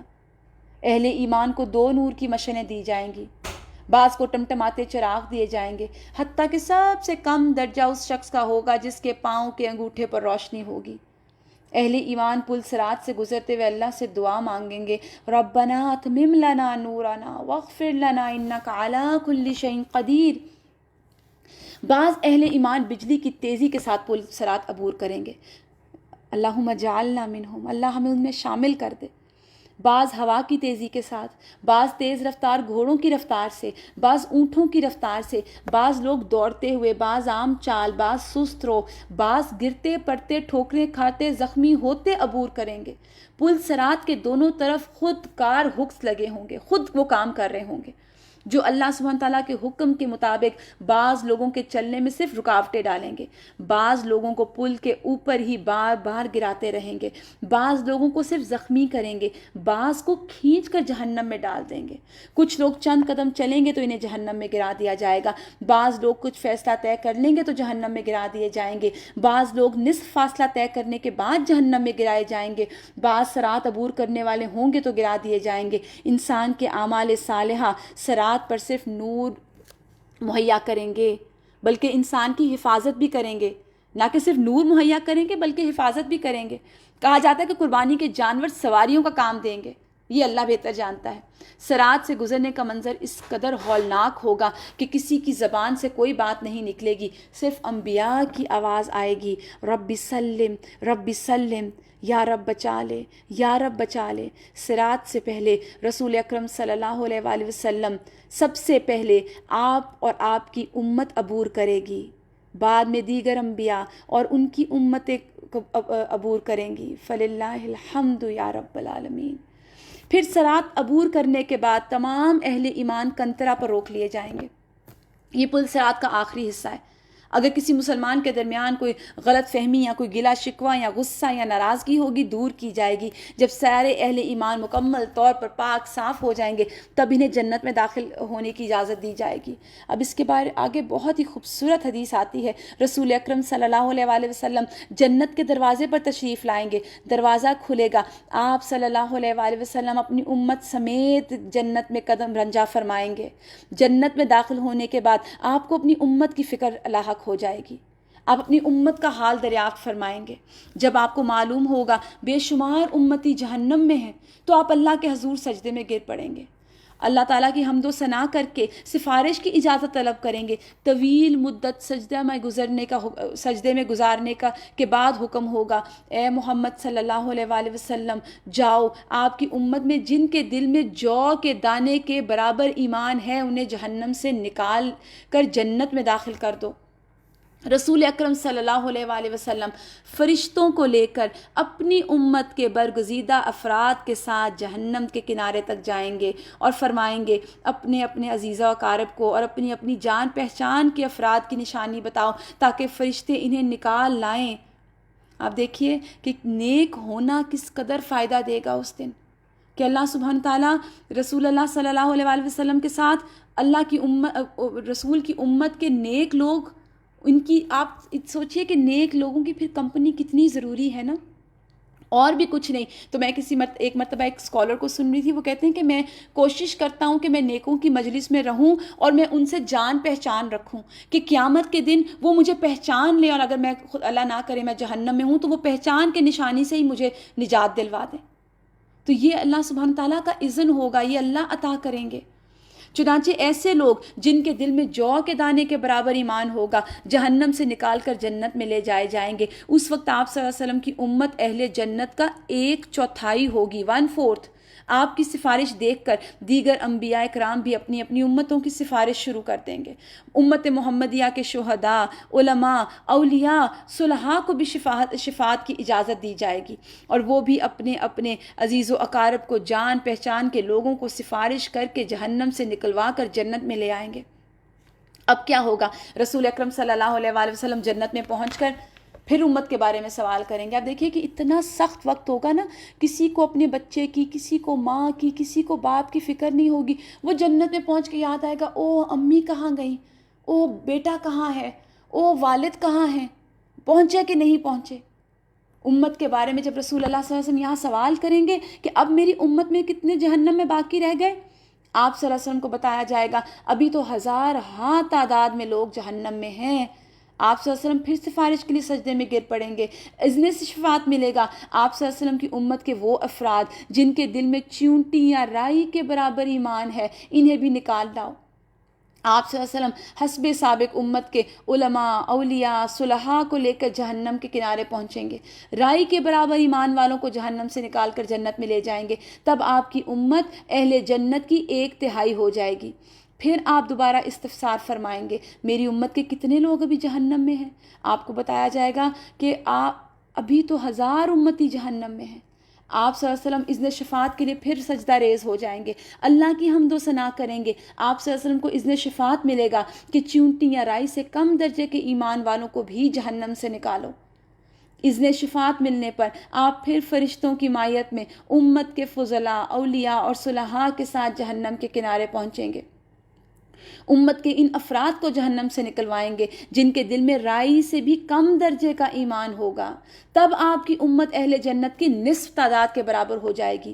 4تھی مرتبہ پھر رسول اللہ صلی اللہ علیہ وسلم لوگوں کے لیے اذن شفاعت طلب کریں گے جنہوں نے ساری زندگی میں ایک بار لا الہ الا اللہ پڑھا ہوگا. اللہ ارشاد فرمائیں گے میری عزت، عظمت، جلال اور کبریائی کی قسم، جس نے لا الہ الا اللہ کہا ہے اسے میں خود جہنم سے نکالوں گا.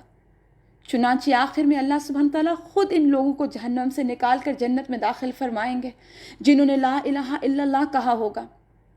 اور جنتی لوگ اس آخری گروہ کو اتقاء الرحمن، رحمان کے آزاد کردہ کہہ کر پکاریں گے. شفاعت کا سلسلہ جب ختم ہو جائے گا تمام اہل جنت جنت میں داخل ہو جائیں گے. تب اہل جنت میں اپنی اولادوں اور عزیزوں اقارب سے ملنے کا تجسس پیدا ہوگا، اور انہیں ملنے اور انہیں دیکھنے کی خواہش کا اظہار کریں گے. تب خیال آئے گا اچھا وہ میری امی آ گئیں کہ نہیں، میرا بیٹا آ گیا کہ نہیں، میری بیٹی کہاں ہے، وہ پہنچی کہ نہیں، میں کدھر ہوں. تب ہوش آئے گا، اولادوں کو ان کے والدین کے ساتھ ملا دیا جائے گا. اللہم اجعلنا منہم. چنانچہ تمام اہل جنت کے اہل و عیال کو ایک جگہ اکٹھا کر دیا جائے گا. اہل جنت کے جنت میں آباد ہو جانے کے بعد، اہل جہنم کے جہنم میں پہنچنے کے بعد سب کو آواز دی جائے گی اے اہل جنت جنت کے کنارے پر آؤ، اے اہل جہنم جہنم کے کنارے پر آؤ. دونوں فریق جو ہیں وہ امید کی کیفیت میں اور کنفیوژن میں منادی کی طرف متوجہ ہوں گے. ایک سفید مینڈھا ہوگا جس کے بارے میں اہل جنت اور اہل جہنم سے پوچھا جائے گا کیا تم اسے جانتے ہو؟ اہل جنت اور اہل جہنم دونوں کہیں گے ہاں ہم اسے پہچانتے ہیں، یہ موت ہے. اس کے بعد اللہ تعالیٰ اس مینڈھے کو ذبح کرنے کا حکم دیں گے. مینڈھے کو ذبح کرنے کے بعد اعلان کیا جائے گا اے جہنم والو تمہارے لیے ہمیشہ ہمیشہ کی جہنم ہے، تمہیں کبھی موت نہیں آئے گی. یہ سن کر اے جنت والو تمہارے لیے ہمیشہ ہمیشہ کی جنت ہے، تمہیں کبھی موت نہیں آئے گی. اور اے جہنم والو تمہارے لیے ہمیشہ ہمیشہ کی جہنم ہے، تمہیں کبھی موت نہیں آئے گی. یہ سن کر جنتی لوگ اس قدر خوش ہوں گے کہ اگر خوشی سے مرنا ممکن ہوتا تو جنتی خوشی سے مر جاتے. جہنمی یہ اعلان سن کر اس قدر غمگین ہوں گے کہ غم سے مرنا ممکن ہوتا تو جہنمی لوگ غم سے مر جاتے. آپ دیکھیے نفخ صور سے لے کر جنت یا جہنم میں پہنچنے تک کہ یہ وہ مراحل ہیں جن سے مجھے اور آپ کو گزرنا ہے.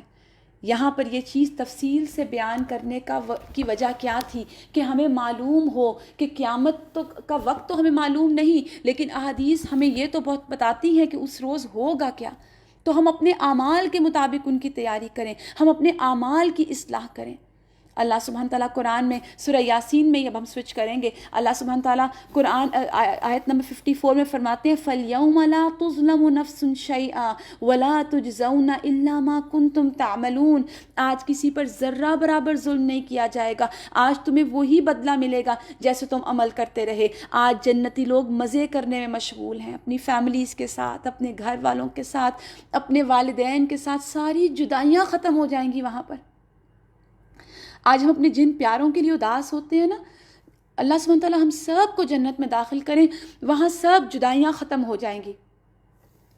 اور وہ ان کی بیویاں گھنے سایوں میں مسندوں پر تکیے لگائے ہوئے ہر قسم کی لذیذ چیزیں کھانے پینے کے لیے وہاں موجود ہوں گی. جو کچھ وہ طلب کریں گے ان کے لیے حاضر کیا جائے گا. سلام قول من رب الرحیم، سلام کہا گیا ہے ان کے رب رحیم کی طرف سے، کیونکہ یہ رحمان کے بندے اپنی چاہتیں اللہ کی چاہتوں کے اوپر قربان کر کے وہاں آئے ہوں گے. وَامْتَازُوا الْيَوْمَ أَيُّهَا الْمُجْرِمُونَ، اے مجرمو آج تم الگ ہو جاؤ چھٹ کے. آدم کے بچوں، کیا میں نے تمہیں ہدایت نہیں کی تھی کہ شیطان کی بندگی نہ کرو؟ یعنی شیطان کی عبادت کیا ہے؟ اس کی اطاعت کرنا، اس کی بات ماننا، اس کو نہ پہچاننا. وہ تمہارا کھلا دشمن ہے، میری بندگی کرو، یہ سیدھا راستہ ہے. مگر اس کے باوجود تم میں سے کئی ایک گروہ کو اس نے گمراہ کر دیا. کیا تم عقل نہیں رکھتے تھے؟ یہ وہی جہنم ہے جس سے تم کو ڈرایا جاتا رہا. جو کفر تم دنیا میں کرتے رہے ہو اس کی پاداش میں اب اس کا ایندھن بن جاؤ. اب مجرم لوگ اپنے جرم کا اقرار نہیں کریں گے. ہم نے پڑھا اور وہ یہی آیت ہم نے پڑھی کہ آج ہم ان کے منہوں کو بند کر دیں گے، ان کے ہاتھ ہم سے بولیں گے. یہ اللہ کے جاسوس ہیں، سوچیں ہمارے ساتھ چپکے ہوئے، اور ان کے پاؤں گواہی دیں گے کہ دنیا میں کیا کمائی کرتے رہے. ہم چاہیں تو ان کی آنکھیں موند دیں، پھر یہ راستے کی طرف کوئی لپک کر دیکھیں کہاں انہیں کوئی راستہ سجھائی دیتا ہے. ہم چاہیں تو ان کی جگہ ہی اس طرح مس کر کے رکھ دیں کہ یہ نہ آگے چل سکیں نہ پیچھے پلٹ سکیں. جس شخص کو اللہ تعالیٰ فرماتے ہیں ہم لمبی عمر دیتے ہیں، اس کی ساخت کو ہم الٹ کر رکھ دیتے ہیں. یعنی جو لمبی عمر پاتا ہے وہ بالکل بھی بچوں جیسا ہو جاتا ہے نا. عقل ہوتی ہے اور ہوتے ہوئے ختم ہونا شروع ہو جاتی ہے، جسمانی طاقت ختم ہونا شروع ہو جاتی ہے. کیا یہ حالات دیکھ کر انہیں عقل نہیں آتی؟ ہم نے اس نبی کو شعر نہیں سکھایا، نہ شاعری اس کو زیب دیتی ہے، کیونکہ یہ اہل مکہ کہتے تھے نا یہ قرآن شاعری ہے. یہ تو ایک نصیحت ہے. اللہ فرماتے ہیں صاف پڑھی جانے والی کتاب، ان ہوا الا ذکر و قرآن مبین. کیوں ہے؟ لینذر من کان حیا ویحق القول علی الکافرین. اور یہ کیوں آئی؟ تاکہ ہر انسان کو خبردار کر دے جو زندہ ہو اور جو انکار کرنے والوں پر حجت قائم ہو جائے. تو آج آپ کو یہی چیز اسی وجہ سے ہم نے رجوع اللہ کی سیشن میں یہ قیامت کا بیان اور یہ قیامت کے روزے قیامت ہوگا کیا، اس کو اسی لیے ڈسکس کیا کہ یہ چیز بھی ہمیں اللہ کی طرف رجوع کرنے میں مددگار ثابت ہوگی. کیا یہ لوگ دیکھتے نہیں کہ ہم نے اپنے ہاتھوں کی بنائی ہوئی چیزوں میں سے ان کے لیے مویشی پیدا کیے، یہ ان کے مالک ہیں، ہم نے انہیں اس طرح ان کے بس میں کر دیا. ان میں سے کسی پر یہ سوار ہوتے ہیں، کسی کا گوشت کھاتے ہیں اور ان کے اندر طرح طرح کے فائدے ہیں، مشروبات ہیں. کیا یہ شکر نہیں کرتے؟ شکر کسی اور کا کرتے ہیں لے کر. یہ سب کچھ ہوتے ہوئے انہوں نے اللہ کے سوا دوسرے الہ بنا لیے اور یہ امید رکھتے ہیں کہ ان کی مدد کی جائے گی. یہ ان کی کوئی مدد نہیں کر سکتے، بلکہ یہ لوگ الٹے ان کے لیے حاضر باش لشکر بنے ہوئے ہیں. یعنی یہ جھوٹے معبود قیامت کے دن اللہ کے آگے کھڑے ہو کے ان کے خلاف گواہی دیں گے. اچھا، جو باتیں یہ بنا رہے ہیں وہ تمہیں غمگین نہ کریں. رسول اللہ صلی اللہ علیہ وسلم دکھی ہوتے تھے نا. ان کی چھپی اور کھلی باتوں کو ہم جانتے ہیں. کیا انسان دیکھتا نہیں ہم نے اسے نطفے سے پیدا کیا، پھر وہ سری جھگڑالو بن کے کھڑا ہو گیا. یعنی جب طاقت ملی تو کچھ کی کچھ باتیں کرنے لگا. اب وہ ہم پر مثالیں چپکاتا ہے، اپنی پیدائش کو بھول جاتا ہے. کہتا ہے کون ان ہڈیوں کو زندہ کرے گا جب یہ بوسیدہ ہو چکی ہوں گی. ان سے کہو وہی انہیں زندہ کرے گا جس نے انہیں پہلے زندہ کیا تھا، پہلے پیدا کیا تھا. وہ تخلیق کا ہر کام جانتا ہے.